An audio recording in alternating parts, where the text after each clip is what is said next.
मोहब्बतें लुटाऊंगा मैं, छेड़ के मन का साज साज फिर गाऊंगा, फिर सबके दिल को आज आज बहलाऊंगा। इस मंजर को, इस पल को भूल ना पाऊंगा, मैं भूल से ना पाऊंगा। नमस्कार, मैं हूँ अभिजीत सावंत और आप मुझे देख रहे हैं टेली रिपोर्टर पे। कि भाई बस हो गया, इससे अब मैं नहीं कर सकता। मुझे ऐसा लगता है कि तेजस्वी में है वो बात। तेजस्वी जिस तरह से नाम ही है तेजस्वी, तो है उसमें वो तेज है, चीज़ें करने में बहुत महारत है उसे।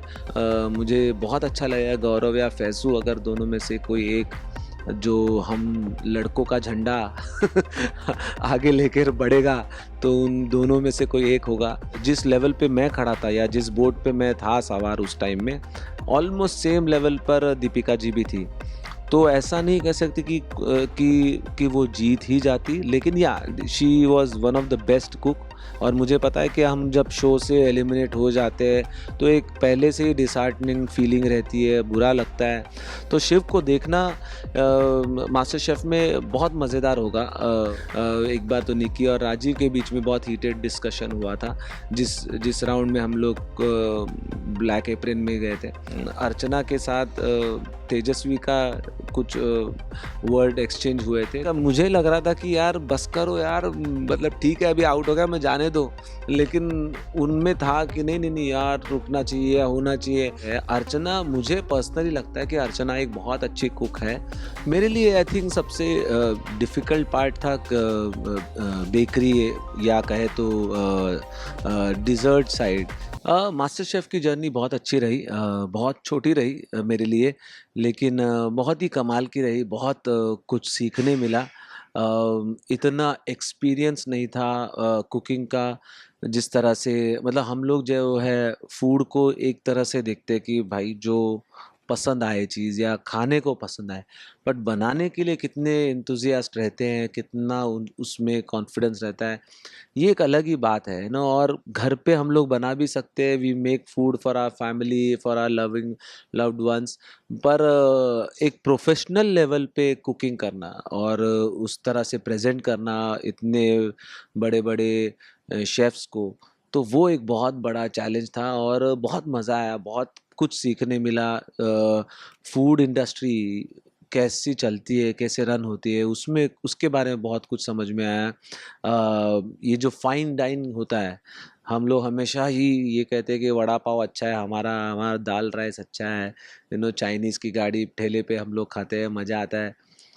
बट वहाँ से निकल के आप सीधा प्लेटिंग कर रहे हो और प्लेट पे आपको उतने ही पोर्शन में ये रखना है, उतना पोर्शन में वो रखना है। तो ये सारी चीज़ें सीखने में बहुत मज़ा आया। मेरे लिए आई थिंक सबसे डिफ़िकल्ट पार्ट था बेकरी, या कहे तो डिज़र्ट साइड। क्योंकि आप डिज़र्ट में एक चीज़ है कि आपको इंग्रेडिएंट भी जो है, जो उसके इंग्रेडिएंट जो होते हैं वो बनाने पड़ते हैं।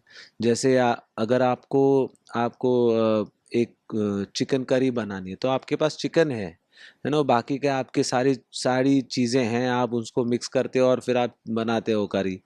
बट यहाँ पर जो है वो आपको एक जो चीज़ बनानी है उसको भी तैयार करना पड़े। जैसे जैसे हम लोग में एक खरवस बोलते हैं जो दूध का बनता है, फिर उसमें शक्कर डाल के वो उसको मीठा करते हैं और फिर उसकी मिठाई बनती है।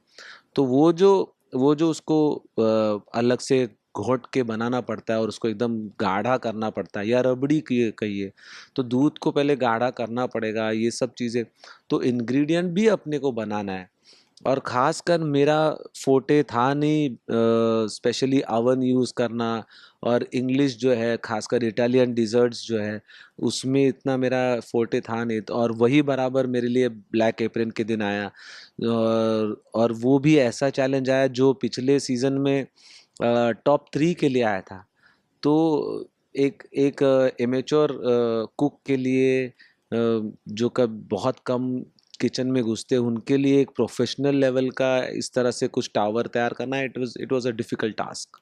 जो जिस जिस राउंड पे मैं एलिमिनेट हुआ, जो ब्लैक एप्रन चैलेंज मेरे लिए आया था, जिसमें हमें एक क्रुकुंग बुश का एक ये बनाना था, तो वो सबसे डिफ़िकल्ट था मेरे लिए। और वही एक ऐसा पार्ट था क्योंकि वो आपको बनाना पड़ता है, क्रिएट करना पड़ता है।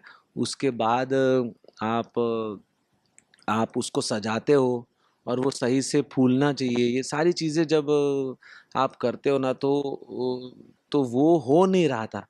और वो बेकरी में वो बेक ही नहीं ठीक से हो रहा था, वो ठीक से फूल नहीं रहे थे चीज़ें, कि भाई बस हो गया, इससे अब मैं नहीं कर सकता। मेरे लिए यही है, जो भी है अभी बस करो। मतलब sometimes you don't know what to do. That was the moment. सबसे ज़्यादा मज़ा मुझे साल्मन, जो मैं साल्मन फ़िश जो होता है, उसकी मैंने एक डिश बनाई थी, तो उसमें बहुत मज़ा आया क्योंकि साल्मन मेरे लिए बहुत पसंदीदा एक ये है। मुझे बहुत पसंद है साल्मन फ़िश खाना। मुझे हम लोग महाराष्ट्रियन में भी फ़िश बहुत पसंद किया जाता है।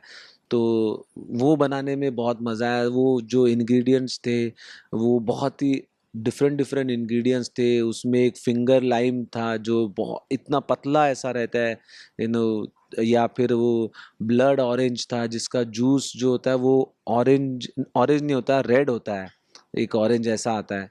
तो इस तरह से अलग अलग इंग्रेडिएंट्स का जब मैं बना रहा था वो, तो उसमें बहुत मज़ा आ रहा था। अलग डिफरेंट काइंड ऑफ चीज़ें जो बहुत ही एक्सपेंसिव भी थी। मतलब मेरे डिश पे ऑलमोस्ट मैं कहूँगा कि 30-40 हज़ार की सारी इंग्रेडिएंट्स थे।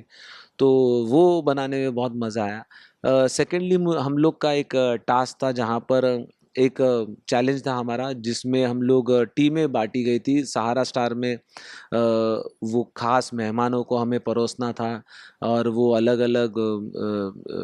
अलग-अलग डिशेज़ थी, वो बनानी थी। और मैं और फैसू जो है, हम दोनों ने ब्रेड बनाया और वो बहुत ही खूबसूरत बने। हम चैलेंज वो जीते भी। तो that was the toughest, plus at the same time it was very good. मतलब मज़ा आया वो करने के लिए। मुझे ऐसा लगता है कि तेजस्वी में है वो बात। तेजस्वी जिस तरह से नाम ही है, तेजस्वी तो है, उसमें वो तेज है, चीज़ें करने में बहुत महारत है उसे। कुकिंग का एक्सपीरियंस अच्छा है उसका। एक्सपीरियंस से ज़्यादा मैं कहूँगा कि चीज़ें बनाने में इंटरेस्ट बहुत है, नई नई चीज़ें डिस्कवर करने में इंटरेस्ट बहुत है, और टेस्ट है उसके हाथ में। तो तेजस्वी है। और I would love to see Gaurav on top. मुझे बहुत अच्छा लगेगा गौरव या फैज़ू, अगर दोनों में से कोई एक, जो हम लड़कों का झंडा आगे लेकर बढ़ेगा, तो उन दोनों में से कोई एक होगा। खासकर गौरव इसलिए क्योंकि गौरव में एक फाइटिंग स्पिरिट है। और वो भी ऑलमोस्ट मेरे जैसे ही कुक है, एक कह सकते हैं। बट उसका जो निश्चय है, वो उसका जो एक कोशिश जो है, स्पिरिट जो है, वो बहुत स्ट्रांग है। जो उसको चाहिए वो करके रहता है वो। So I would love to see Gaurav on top. एक स्ट्रॉन्ग कुक तो थी डेफ़िनेटली, वो बहुत अच्छी कुक थी। लेकिन ऐसा नहीं है कि वही जीतती थी, क्योंकि मास्टर शेफ़ एक ऐसा शो है जहाँ पर आज आप अर्श पे हो, दूसरे दिन आप फर्श पे हो। तो आप ये प्रेडिक्ट ही नहीं। अब जब मेरे चैलेंज में दीपिका जी के पास वो इम्यूनिटी पिन थी, और वो उन्होंने गिव अप की और अपने आप को सेव किया, तो वो, और हम लोग के पास तो थी नहीं, तो मुझे ऑफ कोर्स मैं एलिमिनेट हो गया। बट जिस लेवल पे मैं खड़ा था, या जिस बोर्ड पे मैं था सवार उस टाइम में, ऑलमोस्ट सेम लेवल पर दीपिका जी भी थी। तो ऐसा नहीं कह सकते कि वो जीत ही जाती, लेकिन या she was one of the best cook, जो हो सकता है कि कंपटीशन में बहुत आगे जाती। हो सकता है कि टॉप 2 या टॉप 3 में डेफिनेटली होती वो। नहीं, अभी तो कंसर्न है यही है कि उनकी हेल्थ इश्यू जो है वो उसको वो सॉर्ट आउट कर ले और अपने अपनी हेल्थ इश्यू जो है वो मतलब वो सही हो जाए, रिकवर हो जाए, फिर आराम से बात करेंगे। लेकिन अब उनको अपनी फैमिली के पास रहना ज़्यादा इम्पोर्टेंट है। और मुझे पता है कि हम जब शो से एलिमिनेट हो जाते हैं तो एक पहले से ही डिसहार्टनिंग फीलिंग रहती है, बुरा लगता है। ऊपर से अगर आपकी हेल्थ इश्यू की वजह से या आप अपना चैलेंज ना दिखाते हुए आउट हो गए तो डिसअपॉइंटमेंट थोड़ी ज़्यादा रहती है। तो इट्स बेटर कि उनको ज़्यादा टाइम दिया जाए, चीज़ों को संभाल ले और फिर बाद में वो स्ट्रांग होके बात करेंगे उनसे। मुझे बहुत एक्साइटमेंट है शिव को देखने की, क्योंकि शिव अगेन बहुत ही ज़्यादा क्या कहते हैं, हार्ड वर्किंग लड़का है, बहुत हार्ड वर्किंग है। वो हर चैलेंज को बहुत ही खूबसूरत तरीके से करने में महारत है उसे। एक तरह से कहे, आप बिग बॉस देख लीजिए या फिर झलक देख लीजिए, हर या खतरों में वो हर चीज़ को बहुत पॉजिटिवली एक्सेप्ट करता है और उसको उसके ऊपर काम करता है, वो अच्छा बनने की कोशिश करता है, उस चीज़ को अच्छा बनाने की कोशिश करता है। तो शिव को देखना मास्टर शेफ में बहुत मज़ेदार होगा। बहुत अच्छा है कि एक महाराष्ट्रियन, हमारा मराठी जो एक मंडल हम लोग का एक बन गया था, बॉन्डिंग थी जिसमें उषा ताई, निकी, तेजस्वी, मैं, हम लोग 4 लोग थे। उसमें से मैं तो नहीं हूँ, लेकिन मेरी जगह पे अभी शिव आ जाएगा, तो मैं पूरी तरह से सपोर्ट करूँगा शिव को। मेरे साथ एक अच्छा इंसिडेंट ये हो गया कि जब शो चल रहा था तो बीच में मेरा एक इवेंट भी आ गया था, मैं परफॉर्मेंस करने के लिए आई हैड अ परफॉर्मेंस, तो मुझे उड़ीसा जाना पड़ा। और साथ में ही फ्लाइट में वो और मैं, हम साथ में थे, वो भी उड़ीसा जा रहे थे, मैं भी उड़ीसा जा रहा था। तो हम दोनों फ्लाइट में बैठे थे। तो मैंने बोला कि अभी बात करूँ कैसे करूँ, ये इतने ऐसे मतलब हमेशा ही एक थोड़े से सीरियस मोड में रहते हैं, अभी कुछ बोल ना दे। लेकिन तब बात करते करते एक बहुत ही ज़्यादा समझ में आया इंसान को। हमें पता चलता है ना, कभी कभी आप उस सर्कल के बाहर जब मिलते हो तो बहुत सारी चीज़ें पता चलती है। और तब लगा कि नहीं, ये बहुत अच्छे इंसान है। बट उन ऑफ कोर्स अपने अपने प्रोफेशन को लेके हर इंसान जो है वो थोड़ा सा गर्वान्वित होता है, अपने लिए थोड़ा सा प्राउड फील करता है, और वो भी चाहता है कि जो भी बच्चे, जो भी लोग उस प्रोफेशन में आए, वो उस प्रोफेशन को अच्छे से निभाए। और ये चीज़ मुझे उस दिन उनकी आँखों में लगी और उनके मतलब दिखा। और मुझे भी ऐसा लगा कि हम अगर यहाँ पर खड़े हैं तो उनको डिसअपॉइंट नहीं करना चाहिए। हमें हमें इतना तो अच्छे से काम करना चाहिए, मेहनत करनी चाहिए कि उनको एक खुशी मिले। और इसीलिए थोड़ा-सा डर भी रहता था कि यार ये लोग हम डिसअपॉइंट ना करें इन्हें इन्हें लगे तो कि भाई भले ये सारे सेलेब्स हैं, ये लोग सारे अनप्रोफेशनल या एमेच्योर कुक्स है, लेकिन लेकिन काम अच्छा करेंगे, और वो हमने प्रूव करने की कोशिश की। और इसीलिए एक डर रहता है। अदरवाइज उम्र में देखा जाए तो ज़्यादा बहुत फर्क फर्क नहीं है, लेकिन फिर भी यू नो ये एक जो गुरु और शिष्य का जो एक एक रिलेशन होता है ना, उसमें हमेशा ही वो एक बाउंड्री होनी चाहिए, और वो अच्छी भी है। सब लोग बट हाँ, सब लोग गरम दिमाग के लोग हैं सभी। और मैं ही एक शांत बुद्धि उधर बीच में फंस गया था उनके क्योंकि मुझे पता है, क्योंकि बीच बीच में ऐसी हो जाती थी चीज़ें, जब ऑफ कैमरा भी बहुत बार हम लोग के डिस्कशन होते थे और बहुत हीटेड डिस्कशन हुए हैं। एक बार तो निकी और राजीव के बीच में बहुत हीटेड डिस्कशन हुआ था, जिस जिस राउंड में हम लोग ब्लैक एप्रन में गए थे। तो होती है चीज़ें, और वो बहुत सीरियस लेवल पे होती है। मतलब अ, कई लोगों को ऐसा लगता होगा कि कैमरे के लिए हो रहा है, बट ऐसा कुछ नहीं है। मतलब मुझे याद है जब अर्चना के साथ तेजस्वी का कुछ वर्ड एक्सचेंज हुए थे, तो जो रिप्लाई आ रहा था और जो रिप्लाई तेजस्वी के साथ तो अर्चना जब दे रही थी तेजस्वी को, तो समझ में आ रहा था कि नहीं, ये सीरियस हो रही है चीज़ें, ये कोई कैमरा को दिखाने के लिए नहीं हो रही, ये रियल में लोग के दिल में कुछ बातें खटक रही है और वो प्रेजेंट कर रहे हैं। तो ये अच्छी भी बात है, क्योंकि वहाँ वहीं से जो है चीज़ें निकलेंगी। और एक एक शो है, ऐसा शो है जिसमें एक एक कलाकार की दूसरी बाजू भी दिखनी चाहिए, दूसरी साइड भी दिखनी चाहिए, शेफ के साथ या कुकिंग के साथ ही साथ। तो वो भी दिख रही है, तो अच्छी चीज़ है। आई होप भले ही कितने भी झगड़े हो, कितने भी प्रॉब्लम्स हो, जब भी इस किचन से बाहर आते हैं हम लोग, सभी जब आए तब तब एक दूसरे के कंधे पे हाथ रखते हैं, सब लोग अपने आप को एक दूसरे को नो वेल प्लेड, अच्छा रहा आपका, इस तरह से बोलते हैं। तो है वो चीज़, मतलब अभी तक दोस्ती यारी बनी हुई है। फैसू के साथ बहुत अच्छी बॉन्डिंग, फैसू तो मेरे, हम लोग एक ही सोसाइटी में रहते हैं, तो होपफुली ये शो ख़त्म जब हो जाएगा, क्योंकि मुझे पता है कि हम लोग, मैं जो शुरुआती के दिनों में ही इतना हेक्टिक था, अभी तो ये चल ही रहा है, तो ये सब जब ख़त्म हो जाएगा और थोड़ा आराम कर लेंगे सब लोग, तो फिर मिलेंगे बाद में, बातें बातें होंगी। लेकिन इन लोग से कविता जी से मैं बहुत बात करता था, हम लोग बहुत बातें करते थे, वो कभी कभी टिप्स देती थी, ये करो वो करो। जिस दिन हम लोग का ब्लैक एप्रन चैलेंज भी था, तब हम सुबह सुबह मुझे फ़ोन किया कि अरे अभिजीत, ये तू कर पाएगा? मैं बोला हाँ हाँ मैं करूँगा, अरे आपको भी आएगा।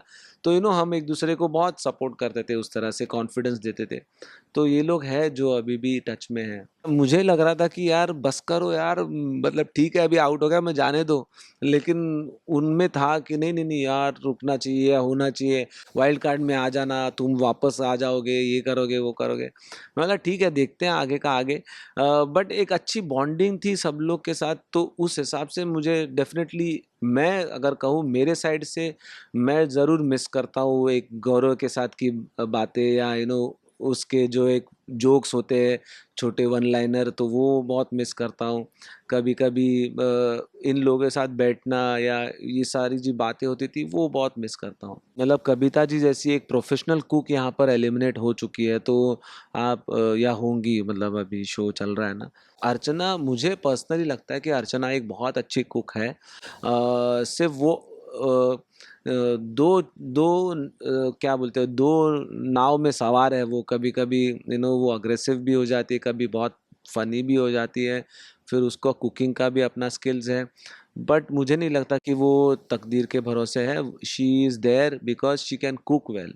मेरे लिए सबसे बड़ा उस मोमेंट मैं कहूँगा कि जब मेरी फैमिली का फ़ोटो दिखाया गया, तो वो बहुत ही प्यारा मोमेंट था मेरे लिए, बहुत इम्पोर्टेंट, एक एक बहुत अच्छी एक फीलिंग थी वहाँ पर।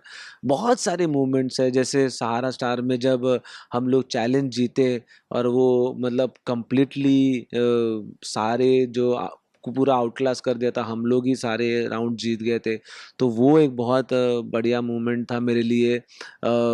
जिस दिन पहली बार किचन में घुसे हम लोग, और किचन की एक वो खूबसूरत सारा वो सारा काउंटर और पूरा जो डेकोर देखा, तो वो एक बहुत बड़ा अच्छा मोमेंट था मेरे लिए। शेफ़ रणवीर और शेफ़ विकास जी के साथ फूड के ऊपर बातें करना, एक एक लेजेंड्स के साथ बातें करना, एक बहुत इम्पोर्टेंट, बहुत लकी चीज़ होती है।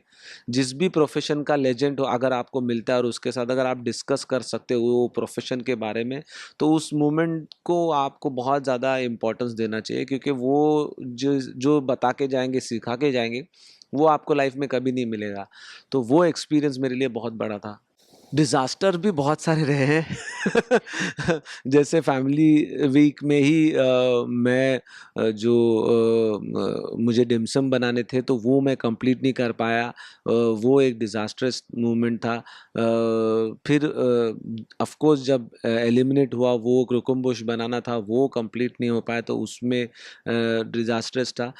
थर्ड मुझे लगता है कि मैंने एक बहुत ही अच्छी डिश बनाई थी, चॉकलेट का एक एक अलग पेस्ट बनती है, उसका नाम अभी मुझे याद नहीं है, और वो चिकन के साथ प्रेज़ेंट किया जाता है, तो एक अलग डिश थी, वो सेवरी में आती है, और मुझे बहुत कॉन्फिडेंस था उसमें कि मैंने बहुत अच्छी बनाई है, लेकिन वो शायद जजेस तक उतने अच्छे से प्रेज़ेंट नहीं हो पाई, उनको नहीं अच्छी लगी। तो that was again one of the disasters, या कहें तो डिसहार्टनिंग मोमेंट्स थे मेरे लिए।